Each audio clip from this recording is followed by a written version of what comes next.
What up, everybody? It's me, Mr. Right, here with the deck profile. Hopefully, this gives y'all a little bit more chaos, a little bit more mayhem at your card fighting areas. This is the Girrafa build. I like it.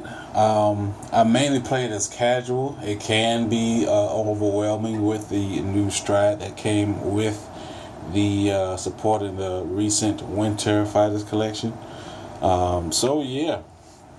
Um, so what this does is once you ride the grade 1, the proper grade 1, the people mutant Giraffa, you get to search your deck for the grade 2. So the ride chain will immediately start going off should you have things that you need in hand. Mainly the grade 1. Should you not have a grade 2, then that immediately fixed once you ride the proper one. Now, should you ride anything else that is not the grade 1, then that's all you get. This is not a full runner, so it doesn't go out of soul or anything, out of the Vanguard circle to rear. So that's all there is to it. I'm going to go ahead and say that my crit triggers is 12 and my heals are 4 for my trigger lineup. Got 2 little Dorcas to stride, and this is the great one that you more than likely have to have in your starting hand. That is a must. Should you have any other grade 2, it's not the end of the world, but it is easy. This card is pretty much you have to get it to start flooding the field for a grade 2 rush should you want that. Its second skill, outside of getting a +2 for having Larva Mutant in Soul, is should you put it on the rear, you get to discard a 3 and search for Evil Armor General Giraffa and add it to your hand. So you're in turn just filtering your deck out of 3s. And you can continue to do this so you don't continue to drive check 3s, but there's not too many means of striding, so be careful with that. And it's a 6k body. This is Elite Mutant Trigal.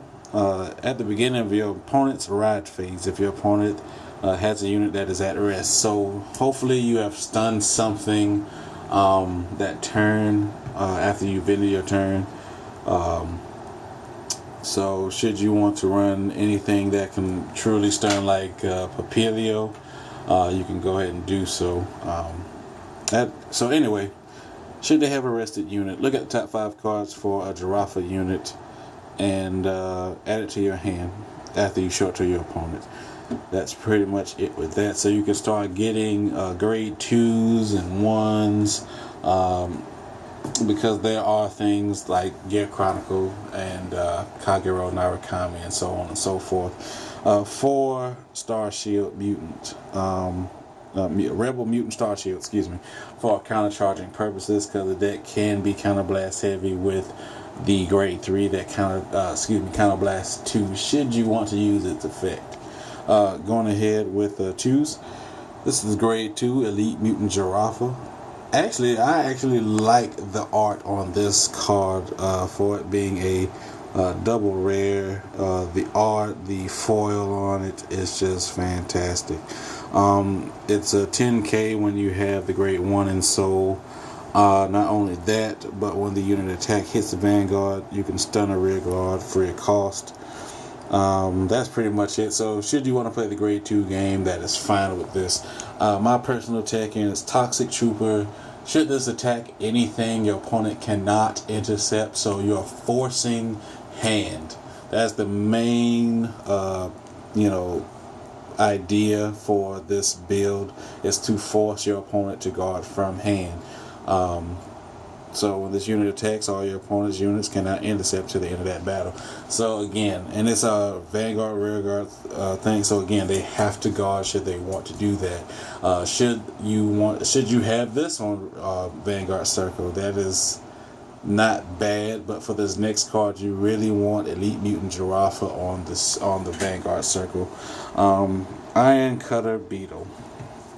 Only running 3 because of his first skill. And it's not even a skill, it's more of a restraint, a hindrance. Should you not have Elite Mutant General Giraffa, the grade 3 or the grade 2 on Vanguard Circle, it gets a -5. Woo. And when it attacks, it gets a +2. So the least it's swinging for is 7, and the most it's swinging for is 12. Again, Papilio would be a better tech end right there, but this all came in or around BTF4 except for Toxic Trooper. Grade 3s. Now, my personal tech end is still going to be Darkface, mainly for his on-stride skill, not for his GB2 skill. Of once you stride over him, counterblast 1 and stun 2 units, and should they remain at rest at the end of your opponent's turn, you get to draw X amount of cards that that this card affected. So you stun 2, you draw 2 should they still be at rest. More than likely, your opponent will try to get rid of those units so that you don't draw, but that is fantastic because they have to come from hand to do so. His first skill is GB2. Once your opponent calls something to rear, you can Soul Blast 2 and rest that unit. So that's a unit that they won't use that turn. Then we have Evil Armor General Giraffa. It's a 10k body. Should you have the grade 2 in soul, it becomes an 11. Should the attack hit, you can counterblast. God, Jesus. Alright. His second skill is so horrible. Counterblast 2. Retire 2 of your own megacolony rear guards and destroy 2 rear guards that are grade 1 or less on your opponent's side of the field. That's a horrible skill, Lord Jesus. Oh my God. You will hardly ever truly want to use that skill because of you having to get rid of your own units. That is so Lord. Anyway, the strides. The only reason we have Evil Armor General Giraffa is because of Evil Armor Mutant Deity Goliath. This is actually a pretty good stride. Should you have a Giraffa Heart, counterblast 1, and then choose up to 6 units with the Giraffa in its name, and until the end of turn, during your turn, all of your opponent's vanguards and rear guards are at rest.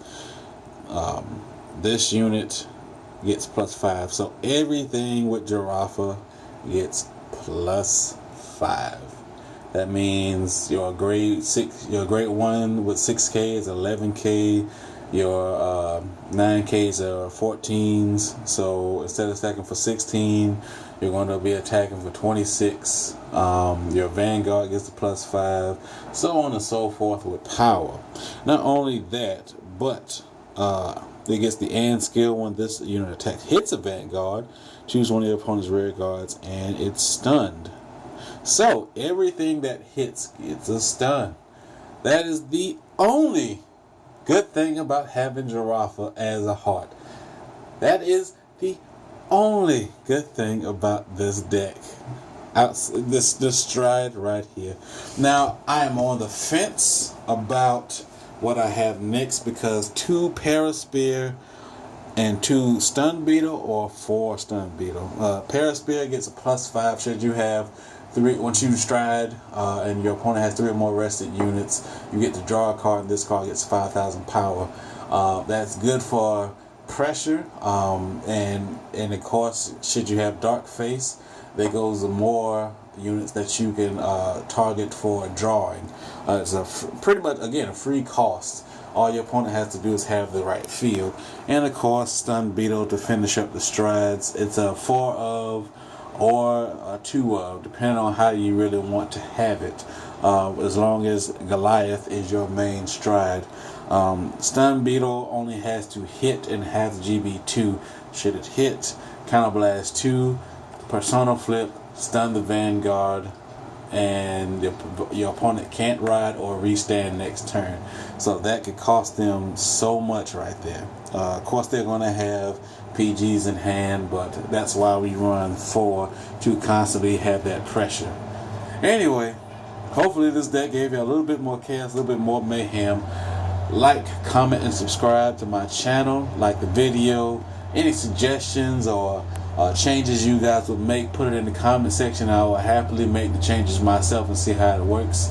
Or any experiences you've had against or with the deck yourself. Holla.